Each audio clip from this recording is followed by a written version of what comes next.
Hey, good morning. Happy April the 16th. My hair is still wet, but I did put on pants today and I'm going to prove it, right? So I've got on blue jeans and I am ready to rock. So I did an Instagram live yesterday for the amazing people at Pangea for Change. Pangea, the number 4 change. Check out their Instagram account. My friend Nicole Miner does amazing things with women in all over the world. So she works with the women in Kenya to give them microloans and help them sustain their businesses. And here in the States, especially in Houston, she actually does it's an amazing thing with in the summertime. It's a young women's leadership conference.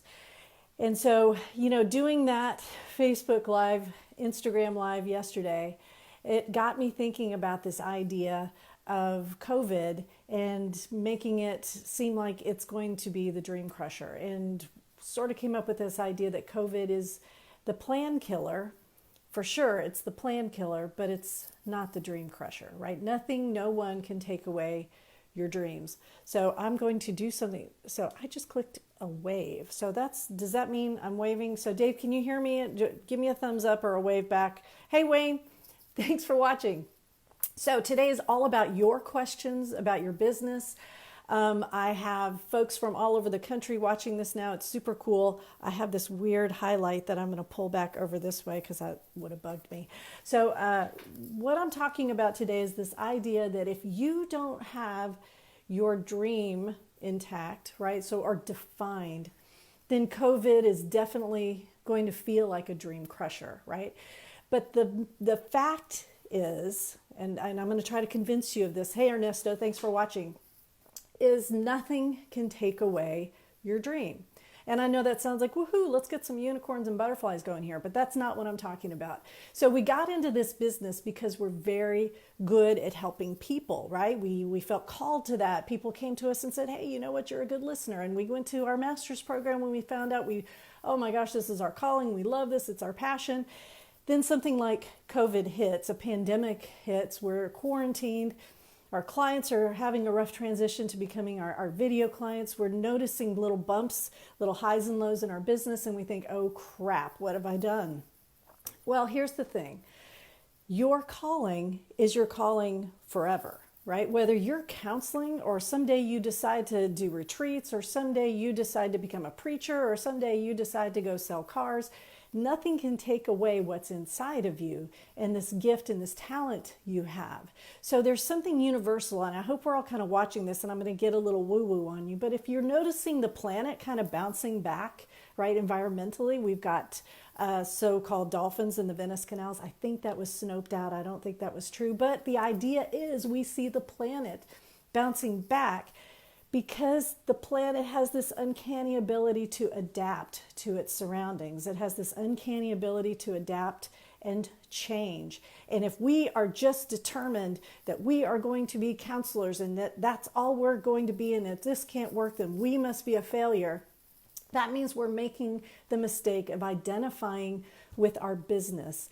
Y'all, your business is not you. If your business fails, that doesn't mean you failed, right? So like if you go to Lowe's today and you go buy a hammer and the handle breaks, what are you going to do? Get some duct tape and you're going to wrap that sucker back up and you're going to go, right? No, of course not. Hey, Meg, thanks for watching. You're going to go get a new freaking hammer.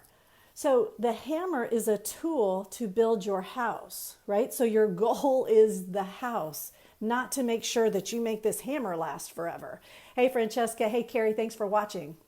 So yes, COVID is coming along and it's disrupting your means of achieving your dream, right? So whether your means is you are trying to, have a private practice, or your means is you are a counselor in a school, if your means is you are a preacher in a church, something has come along to interrupt you getting your living from what you're good at. All right. So yeah, I know you guys have seen a ton of those videos about, the symphonies, and they're all kind of in their different rooms and different places. They have their little click track in their ear, and all of a sudden they play Beethoven's Ninth, right? So the idea isn't, oh my gosh, if I can't meet in the same room with these people, I'm giving up my dream. It's like, no, I'm going to play Beethoven's Ninth and I'm going to figure out a way to do it. So I'm going to take you all the way back to when we first started this Facebook Live stuff, when you were doing your vision board. On your vision board, it was stuff like, what kind of car do you want to drive? Where do you want to live? Mountains, beach, mansion, craftsman style cottage, right? You were being very specific about what your dream looked like. Now I'm going to throw stuff at you like retirement. Where do you want to live after you're 75? Where do you want to live if you need memory care? How much does a long-term health care policy cost you? And what does that do to your budget? Right? So you have a budget. You have a budget. You have a fixed amount of income that you need every year in order to make this bigger dream happen. And we don't talk enough about this, right? Especially as entrepreneurs. Your dream above the dream may be to retire with your partner in a place where you're not a burden to others around you, your children, whatever. It may be, if you're approaching, if you're my age, and you're looking and you're saying, I haven't put that much into my Social Security. I don't think that's going to give me a very comfortable bed to live out my days. I need to kind of pad that, right? So it could be a fixed amount of money. I ask my clients all the time, especially my workaholic clients, what's your number? What number do you need to achieve in order to scale back what you're doing for a living? Hey, Jennifer, thanks for watching. And our workaholic clients, they have a really tough time coming up with a number because they're identifying with their business. They're identifying with the busy, right? If you have a number and you say, okay, when I achieve $1 million, then I will, and fill in the blank, right? I don't think we have spent enough time doing the fill in the blank part, okay? This practice of yours, look around, right? My practice is now a computer screen, a green screen, a light ring, a tripod, and a camera, right? But inside of me, right, that's where the gift is. That's what I'm trying to get out there. Now, if I'm able to be paid for that, that's awesome. But if I can't, you know what I can do? I can go get my real estate license. You know what else I can do? I can start putting out applications and go work at a university. We could go on and on and on here because ultimately my gift isn't going away just because I have to have an additional stream of income, all right? Just because I'm having to change how I get money into my bank account. That doesn't mean my gift is gone, okay? I'm going to always have my gift no matter what. And I know some of us right now, I've gotten some questions, I've gotten some comments. People are panicking, right? They're panicking because, oh my gosh, I thought I could do a cash pay business and now this is hit. And I even saw a post in one of my online groups, can somebody who survived 2008 give me a call? I'll pay you for a consultation. Y'all, I made it through 2008. And I know some of you on here survived 2008 as well. Hey, Kimberly, thanks for watching. If you made it through 2008, 2009, 2010, you had to be a little bit flexible, right? I took insurance for about 3 months. I got on an EAP where I was getting $10 a session, right? I did what I had to do in order to make the income come in, and that way I could continue doing what I love and what I identify with, right? I identify with my dream, not necessarily what I think of as my business. Hey, Julie, thanks for watching. So please hear me. This isn't about giving up your therapy practice, right? You've worked too hard. You're too good at this. This is your fault. You've made yourself vital to your community. And you know what I always say, even though it's backwards right now, hashtag counselors don't quit. We're not quitting. We're being flexible. We're making sure that we're able to move with what is required, right? If we are looking at a new normal, which I think we are, at least for a little bit, then the telehealth, yeah, absolutely. That's part of this, right? And you guys are doing an amazing job of switching to telehealth. I know because I see the comments. I'm out there. You guys are getting gear. You're increasing your consultation groups. You're learning. You're making sure that you're able to do what you need to do to reach your clients. It's really awesome to see how everybody's making it work for them, right? But if you get to a point at the end of April right? It's tax season. I know we're all deep into our finances and you see that this isn't cutting it. Then think about other streams of income. And it doesn't have to just be counseling, okay? You can do other things to bring in income and not have to give up your gift, right? So let's recap just a little bit, right? So what we're talking about today is the idea that COVID is a plan killer, not a dream crusher, all right? Your dream is still inside of you. You still know what you want your life to look at like when you're 75 and needing memory care, right? At least if you're not specific, you know that you kind of don't want to be here, you want to be here, right? Don't want to be under a bridge, would rather be in, the forum memory care, right? You have an idea of what that looks like. Everything has a price tag. So we're backwards planning, right? Just like I've taught you guys to do, we're backwards planning to today. And we're thinking about, okay, what do I need in my bank account today, next year, 10 years, 20, 25, boom, there I am, right? 25 years. How do I make that happen? Have I called my financial advisor? Have I made a list? Sorry about that, forgot to put on the do not disturb. Have I made my Excel spreadsheet and created my budget? So yes, we are never giving up our calling, who we are, what we do. We know that we're good at listening. We know we're good at being a therapist, a counselor, whatever you're calling yourself. It's just taking that extra step, adding in some things. Maybe you have that book inside of you, right? You're ready to write the book. Maybe there's some content development that you can do, some instructional, some CEs that you want to put together and sell. Now's the time, right? Get with your partner, get with a trusted friend. I think Ernesto, you're on here. He's got some mastermind groups. I've got some mastermind groups. We've got great consultation groups. I know the Woodlands mental health professionals. You guys have a consultation group. We have our Texas Supervisor Training monthly consultation group. So maybe it's time to get together and start to brainstorm some ideas to start adding to your business. So instead of panicking about the holes in our schedule, we can start getting excited and hopeful again because we're not worried about money. Remember, the fact that we take money from our clients puts us in sort of a dual relationship because as we see holes in our schedule, we start to think of our clients as dollar signs. We don't mean to, we're not trying to, but especially in a cash pay practice, we see clients going down and we think, oh gosh, I got the utilities to pay, right? So anything that you can do to make money while you're sleeping, right? Or money while your client's not in the room, right? We've talked about thinking of your schedule like a hotel room and you want to make sure every room is sold at all times and bringing in some kind of an income. Well, that's what selling a CE online does, right? You'll wake up in the morning and go, oh, look, I made $90 last night. That's amazing, right? You didn't have to be in the room and it still utilized your talents. All right, I'm doing good on time. I'm going to get to your questions now. Let's see. This is from Heather Bowman. Heather wants to know, for self-pay practices, how are counselors faring with maintaining their client base in this uncertain economic time?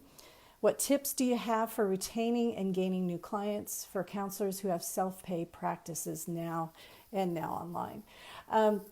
And that's a tough one, right? Because there's nothing really that we can say, oh, that worked. I mean, we've only been doing this 2-3 weeks, right? So I think that would be a great thread where we start to share how we're marketing. And so let's talk about it in terms of that way, because I know for my practice, as a cash pay practice, I think of it not as retaining clients. My practice is built on marketing. So we are focused on intakes. We are very solution focused.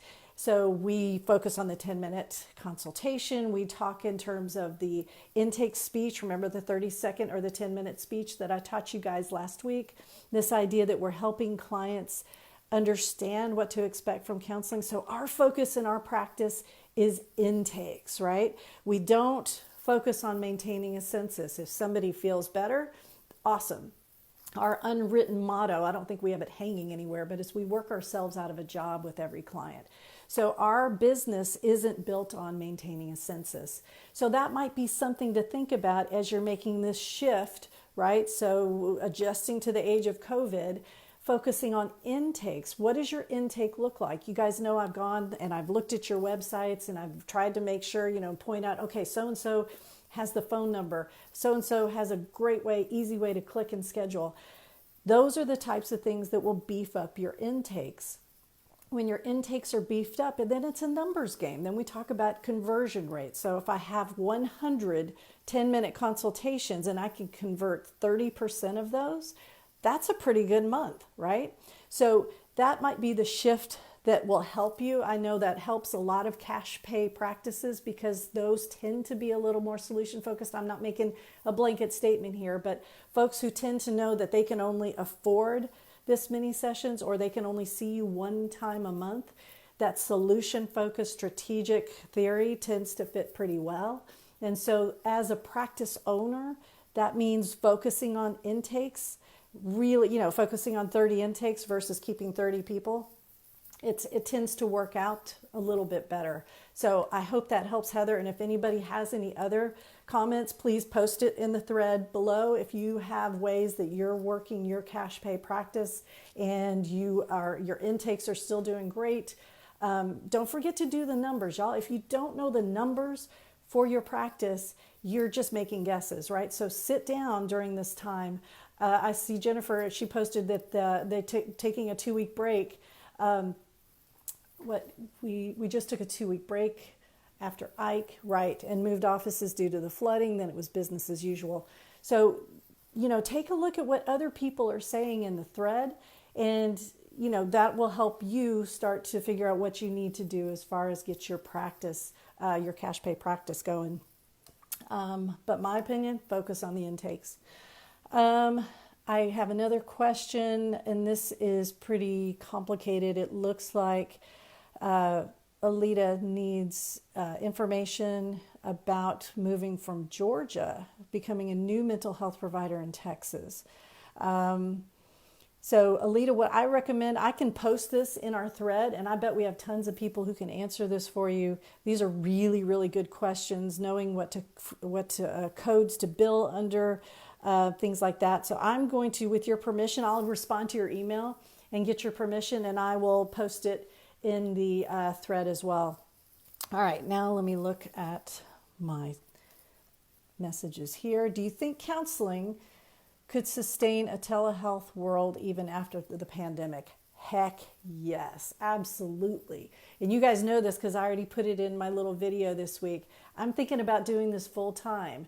It's kind of nice, right? Because obviously I've got this beautiful view. I've got, I'm 2 steps from my refrigerator. Life is good. I can counsel in my sleep pants. But also, counseling from home gives me a $12,000 a year raise. $12,000 that I spend on office rent would come back to me. And I don't have to sublet. I don't have to do all that, kind of moving things around. That's pretty awesome. If you look at your bottom line, again, folks, if you don't know your numbers, then you're just making guesses. Get an Excel spreadsheet, go to your QuickBooks, download your expenses, see where you're spending money, and then stop, right? It's like that Bob Newhart counseling, thing for, I think it was Saturday Night Live. Anyway, YouTube it. It's hilarious. Stop it. If you see that something's leaking and you're just sending expenses away and you're like, oh my gosh, I don't even remember what that subscription was, stop it. And if our offices are becoming that thing that we're kind of leaking money, you know what? That's just an expense we have to have. Guess what we just found out? Guess what COVID just taught us? We don't need an office. So yes, I think absolutely telehealth can survive COVID.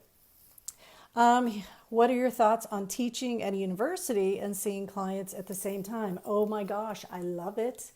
If you have the ability to do some adjunct work, right? So there are lots of places that you can apply to. Even if, community colleges, human services degrees.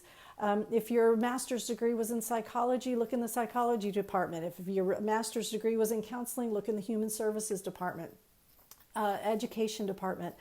Lots of universities and colleges will be hiring adjunct professors to teach, because what do people do when they're not working? Well, it's kind of what I'm telling you to do. Go back to school. If you want to be a realtor, go learn how to be a realtor. You want to get your MBA? Go sign up and get your MBA, right? The universities aren't closed.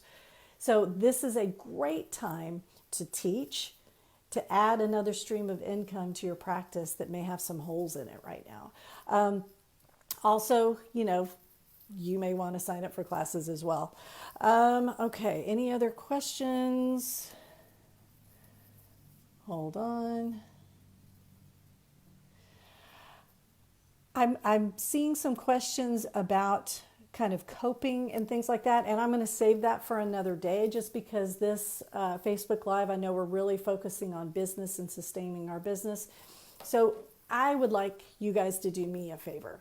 I know you guys have side hustles. I know you've got some really good side hustles. Now, Wednesday is normally the day that I let people post their side hustles and their conferences and their CEs and things like that. But let's do a special Thursday, post your side hustle. Now, don't get all, pushy on everybody, but post what you do. If you sell CEs, post your CEs. If you do retreats, or if you video people, in their practices, and you make these amazing promotional videos, well, then post your commercial. Post what your side hustle is. And then we, the people on the Facebook Live and in Texas Counselors Creating Badass Businesses, we can maybe get some ideas. So this is going to maybe hit you in your scarcity mentality. If you're worried about competition and stuff like that, stop it. Stop worrying about the competition. Stop worrying about there's not enough to go around, because guess what? There is. There is plenty to go around. And that's what this group is about, right? Helping each other succeed. If one of us fails, we all fail. We're connected. You guys are too amazing to lose your practice to things like going broke, burning out, and giving up. All right. It may seem like this is a bad time, and I'm not even gonna, yes, okay, never mind. It is a bad time. It's just not good for business right now. But we can do this. We can do this if we start helping each other out, giving each other some ideas, share what it is that you do down here. Shameless commercial. If you're a supervisor, you should be in the Texas Supervisor Training Facebook group. We post openings for supervisees and interns every Wednesday. I copy paste that and I post it in other groups so that you can start getting some business.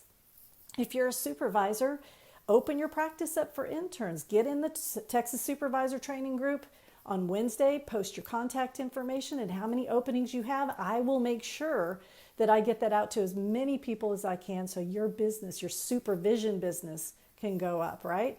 As far as my business, I've got certified counselor supervisors. You get free CEs. If you're paying for supervision CEs, stop it. Go be a part of the Certified Counselor Supervisor group. Go to katewalkertraining.com. I've got a Badass Business Builder Mastermind group. I think we've got several people in our group that have mastermind groups. Join one. Get in one right now, right? It's time to start learning so you can start earning, okay? Hey, Melissa, thanks for joining. All right. I'm out of time and I'm out of breath. So I'm going to tell you guys have a great day. I'm going to be looking here at our thread to make sure that you're putting in great ideas. Post your commercials, post your conferences, post job opportunities. If you're selling CEs, post that. If you're doing promotional videos, post that. If you have a mastermind group that you're offering, post that. Anything, and then we share, right? And I know some of this stuff isn't shareable because the Badass Business Group is private. That's what screenshots for. And if you don't know how to screenshot, Google it, right? If it's on your phone, you just kind of, I don't know.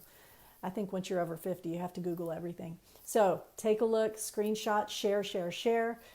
Let's get each other through this. I'm Dr. Kate Walker. Have an amazing Thursday.